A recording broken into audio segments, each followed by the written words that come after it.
Guys, magandang umaga sa inyong lahat. Andito po ako sa General Trias City Hall. Yan o, pansin nyo, yan ang City Hall namin o. Ayan.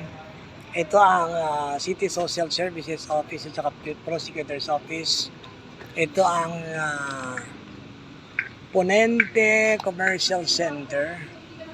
Dito katabi ng City Prosecutor's Office, third floor. Tapos katabi ang City Library at saka ang Police Station. Tapos sa gawing doon po ay mga building pa rin iba. Ito po sa kabilang gilid ay ang simbahan ng General Trias City Cathedral. Sa gilid po yung high school. At ito po ang kanilang court. Ito yung kanilang stage. Tapos ito may nag-formation ng mga police. At umulan-ulan po.